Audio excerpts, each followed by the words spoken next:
अक्सर बेकिंग करते टाइम ये होता है कि कुकीज़ सॉगी हो गई या पिज़्ज़ा डो हमारा ठीक से नहीं बना, क्रस्ट इसका अच्छे से नहीं बना। लेकिन कुकिंग में ये ऑप्शन होता है कि अगर एक बार आपकी चीज़ ख़राब हुई, आप उसमें प्लस माइनस कर सकते हैं। लेकिन बेकिंग में ये ऑप्शन नहीं होता। तो आज इस वीडियो में हम डिटेल में बात करते हैं बेकिंग की कुछ टिप्स के लिए।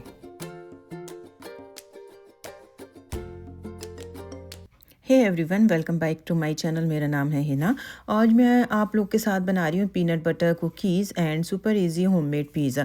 और while cooking I will share all my baking tips और स्पेशली फॉर द बिगिनर्स। तो बेकिंग की सबसे पहली जो इम्पोर्टेंट टिप है वो है इसका मेजरमेंट। जैसे ड्राई इंग्रेडिएंट होते हैं, शुगर हो गई, फ्लावर हो गया, इसको हमेशा आप स्पून और लेवल मेथड से यूज़ करें। और कभी भी चीज़ों को डायरेक्ट पैकेट से ना निकालें। जैसे मैंने ये आटा लिया है कुकीज़ के लिए, तो इसको मैं पूरा ऊपर से लेवल कर दूँगी, उसके बाद इसको मैं यूज़ करूँगी। तो इन कुकीज़ के लिए मैंने लिया है 1.5 कप आटा, जो सिंपल आटा होता है वो। उसके बाद मैं इसमें ऐड कर रही हूँ बेकिंग पाउडर। और बेकिंग पाउडर भी आपको बहुत कम यूज़ करना है जितना आपका मेजरमेंट दिया हुआ है, क्योंकि बेकिंग पाउडर हम ज़्यादा कर देते हैं तो बहुत बिटर और सोपी टेस्ट आने लगता है। कभी कभी कलर भी चेंज हो जाता है और कुकीज़ जो होती हैं वो फ्लैट हो जाती हैं जल्दी से। इसके बाद मैंने इसमें ऐड किया है 6 table spoon of sugar. Sugar को आप कम भी कर सकते हैं अगर आपको ज़्यादा शुगरी या आपको लेस शुगर यूज़ करनी है। इसकी जगह पे आप गुड़ का भी इस्तेमाल कर सकते हैं। इसके बाद जब भी आप लिक्विड इंग्रेडिएंट डालेंगे, जैसे बटर है, बटर को भी आपको मेजर करना है और साथ में उसको रूम टेम्परेचर पे यूज़ करना है। याद रखें कि कभी कोई भी इंग्रेडिएंट जो है वो हॉट नहीं होना चाहिए, सिर्फ वार्म होना चाहिए। तो इसमें मैंने डाला है मेल्टेड बटर 2.5 स्पून। उसके बाद मैं पीनट बटर डाल रही हूँ, जो कि मैंने डाला है 4 टेबल स्पून। और ये भी मैंने पहले निकाल के फ्रिज से बाहर रख दिया था ताकि रूम टेम्परेचर पर आ जाए। कोई भी चीज़ हमें ठंडी ऐड नहीं करनी। और याद रखें कि कभी भी आप मिक्स को जैसे आटा है हमारा, इसको ओवर मिक्स ना करें। अगर आप इसको ओवर मिक्स करेंगे तो ग्लूटेन डेवलप होगा, जिसकी वजह से आपकी कुकीज़ जो हैं वो हार्ड हो सकती हैं।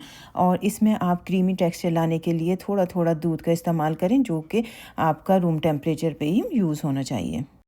इसमें मैंने 3 टेबल स्पून ऑफ मिल्क का यूज़ किया है। अगर आप बिगनर हैं तो आप बटर को और शुगर को पहले अच्छे से मिक्स कर लें।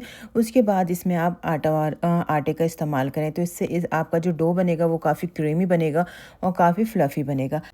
और कुकीज़ भी आपकी सॉफ्ट होंगी, हार्ड नहीं होंगी। अब इसके बाद हम डो को चिल करेंगे, 10-15 मिनट के लिए हम इसको रेस्ट देंगे। आप चाहें तो इसको फ्रिज में भी रख सकते हैं, लेकिन क्योंकि यहाँ पे वेदर ठंडा है तो मैंने अभी इसको बाहर ही रखा है। उसके बाद बस बचता है लास्ट स्टेप। इसमें आपको अपनी पसंद से शेप दे देना है। आप चाहें तो कोई सा भी शेप दे सकते हैं। मुझे प्लेन कुकीज़ बनानी थी, तो इसलिए मैंने हाथ में छोटे छोटे इसके बॉल्स बनाए पहले, और सबको डिवाइड करके मैंने इसकी कुकीज़ बना ली। तो मैंने लिया था 1.5 कप ऑफ आटा, जिसमें से मेरी 13-14 कुकीज़ बन के तैयार होंगे। और हमेशा आप कुकीज़ या कोई भी चीज़ आप बेक कर रहे हैं, उसके नीचे हमेशा पार्चमेंट पेपर लगाएं या बटर पेपर लगाएं। इससे कुकीज़ चिपकती नहीं है और क्लीन अप में बहुत सुपर इजी रहता है। और जब आप कुकीज़ को ओवन में रखेंगे, हमेशा याद रखें कि आपको उसको प्री हीट करना है। प्री हीट किए बिना कभी भी कोई भी चीज़ आप बेक मत करिए, अदरवाइज़ वो आपका बहुत बड़ा डैमेज हो सकता है। तो मैंने कुकीज़ को इस तरह से नाइफ़ की हेल्प से शेप दे दिया है। आप चाहें तो फॉक की मदद से भी इस पर बहुत अलग अलग शेप या डिज़ाइंस बना सकते हैं। और इस पे मैंने लगा दिए हैं पम्पकिन सीड और एक एक बादाम का छोटा छोटा सा पीस। आप चाहें तो चोको चिप्स का भी यूज़ कर सकते हैं। इसके बाद अवन जब आपका प्री हीट हो जाएगा, आपको अवन में रखना है। और मैं इसको 300 डिग्री सेल्सियस पे 15 से 20 मिनट के लिए इसको मैं बेक करूँगी। तो ये हो गई कि आपने कुकीज़ बनाई, अवन आपने प्री हीट किया, उसको आपने अवन में रख दिया, बेक होके निकल आई। उसके बाद आपको उसको वेट करना है कि ये एकदम ठंडी हो जाए, क्योंकि कूलिंग बहुत ज़्यादा ज़रूरी है। आप केक बनाते हैं, ब्राउनी बनाते हैं, कुछ भी इस तरह की चीज़ बनाते हैं, आपको पहले उसे ठंडा करना ज़रूरी है। अगर आप उसको गरम गरम काटेंगे या तोड़ेंगे तो वो बिल्कुल ख़राब हो जाएगी और उसका टेक्सचर नहीं आ पाएगा। तो आप 10 से 15 मिनट कुकीज़ को ठंडा होने दें। उसके बाद आप उसको तोड़ के देखें, इतनी क्रिस्पी, इतनी मज़ेदार और हेल्दी आपकी कुकीज़ बन के तैयार होंगी कि बाहर वाली से ये 110% अच्छी होती हैं, क्योंकि आपको पता है कि इसमें आपने क्या क्या इंग्रेडिएंट डाले हैं, इसमें कोई प्रिजर्वेटिव नहीं है। तो देखें फाइनल लुक ये आपके सामने कुकीज़ का ये आ गया। और मैं आपको तोड़ के दिखाऊं, ये इतनी क्रंची है और इसको आप हफ्ता 10 दिन आराम से एयर टाइट कंटेनर में रख के यूज़ कर सकते हैं। तो ये हो गई कुकीज़ की बेकिंग के लिए बात। अब मैं आपको बताती हूँ पिज़्ज़ा की मैं आपके साथ ऑलरेडी डिटेल्ड वीडियो शेयर कर चुकी हूँ, लेकिन कुछ स्टेप्स ऐसे होते हैं जो कि अगर हम फॉलो नहीं करेंगे तो पिज़्ज़ा डो हमारा अच्छा नहीं बनेगा, जिससे कि रिज़ल्ट ये होगा कि पिज़्ज़ा ही ख़राब हो जाएगा। तो सबसे पहले जब भी आप ईस्ट को एक्टिवेट करें तो पहले आप शुगर और ईस्ट को दोनों को मिक्स कर लें। उसके बाद आपको इसमें ल्यूक वार्म वाटर डालना है। गर्म वाटर कभी भी नहीं डालना, आप इसको ल्यूक वार्म वाटर डालेंगे और कोशिश करें कि आप ये ट्रांसपेरेंट जितने भी आपके लिक्विड इंग्रेडिएंट हो उसको हमेशा आप ट्रांसपेरेंट बोल में रखें ताकि आप उसको आई से बहुत अच्छे से वॉच कर सकें। और इसको एक्टिवेट करने के लिए आप किसी हॉट इस सरफेस पे इसको रख दें, जैसे माइक्रोवेव हो गया, अवन हो गया, या आपके किचन का कोई भी कॉर्नर जो गर्म हो उस पर आप रख दें और ढक के। नेक्स्ट है हमारा selection of flower for pizza. तो इस अगर आपको पिज़्ज़ा सॉफ्ट और चुई बनाना है तो उसके लिए ब्रेड फ्लावर जो होता है वो सबसे बेस्ट होता है, लेकिन अगर आपके पास वो नहीं है तो आप ऑल पर्पस फ्लावर को भी यूज़ कर सकते हैं। लेकिन उसके लिए आप याद रखें कि जो ईस्ट का करेक्टिंग एक्टिवेटिंग टाइम है वो करेक्ट होना चाहिए। तो जैसा आप देख रहे हैं कि मैंने ये फ्लावर ले लिया जिसको मैंने ऑलरेडी मेजर करके रखा था, उसमें मैंने सॉल्ट डाला और ये जो ईस्ट मैंने एक्टिवेट करी थी इसमें ऊपर बबलिंग हो रही है। तो ये बबलिंग होना बहुत ज़रूरी है जिससे कि आपको पता चलेगा कि ईस्ट जो है वो परफेक्टली एक्टिवेट हो चुकी है। उसके बाद आपको ड्राई इंग्रेडिएंट में सारे जो लिक्विड इंग्रेडिएंट हैं, जैसे हमें इसमें दूध का यूज़ करना है वो मिलाना है, एक्टिवेटेड ईस्ट को हमें इसमें डालना है और हमेशा स्पैचुला की हेल्प से आटे को आपको मिक्स करना है। कभी भी आप इसकी ओवर मिक्सिंग ना करें, क्योंकि ओवर मिक्सिंग की वजह से आपका डो जो है वो हार्ड हो सकता है। जब सारे इंग्रेडिएंट आपस में मिक्स हो जाएं तो आप इसको 10 से 15 मिनट के लिए रेस्ट करने के लिए रख दें किसी भी गर्म स्पेस पे, और इसको क्लिंग से या प्लेट से आप कवर कर दें। उसके 15-20 मिनट बाद देखेंगे कि डो जो है वो रेज़ होने स्टार्ट हो गया है। फिर आप किलिंग हटाएंगे और इसमें से जितने भी एयर या बबल्स बने हैं उनको आप पंक्चर करेंगे अपने हाथ की हेल्प से, और आटे को एक बार और आपको मिक्स करना है। तो इस डो को बनाने के लिए स्टेप्स बहुत ज़्यादा ज़रूरी हैं। इसमें सिर्फ 2 स्टेप्स यूज़ होंगे। पहला है आपको इसको स्ट्रेच करना है, उसके बाद आपको इसको स्वेल करना है।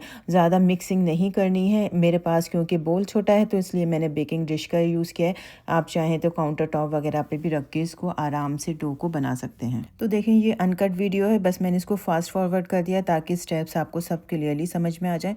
और इस तरह से आप आटे को स्वेल करके अच्छे से फिर 15 से 20 मिनट के लिए आप इसको कवर करके रख देंगे। और हमेशा आपको डो को कवर करके रखना है और ऊपर आप इसमें थोड़ा सा ऑयल लगा दें ताकि इसका जो सरफेस है वो स्मूथ रहे।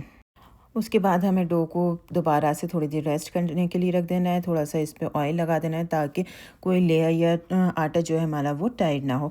उसके बाद आप 15 से 20 मिनट के बाद इसको क्लिंग को हटाएंगे। डो को अपने हाथों की हेल्प से किसी भी बेकिंग ट्रे पे रख के या जो आपके पिज़्ज़ा ट्रे हो उस पे रख के आप हाथों से इसको बड़ा करेंगे। कभी भी आपको इसमें रोलिंग पिन का यूज़ नहीं करना है।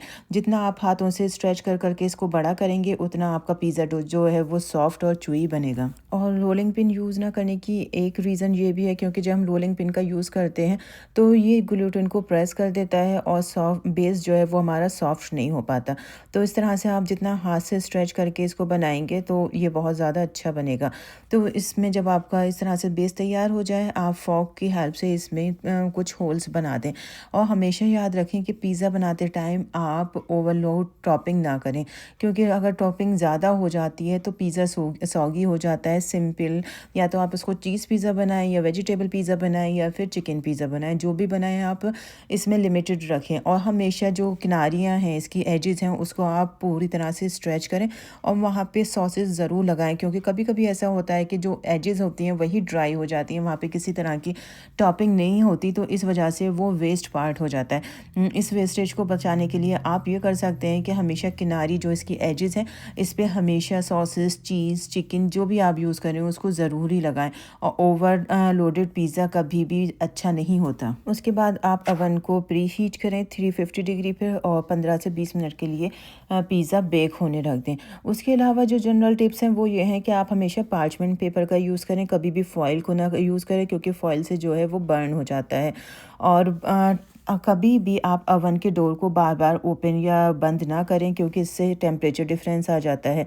Always use fresh baking powder, क्योंकि जो पुराना होता है वो इतना अच्छे से काम नहीं करता। वेइंग स्केल का इस्तेमाल करिए हमेशा।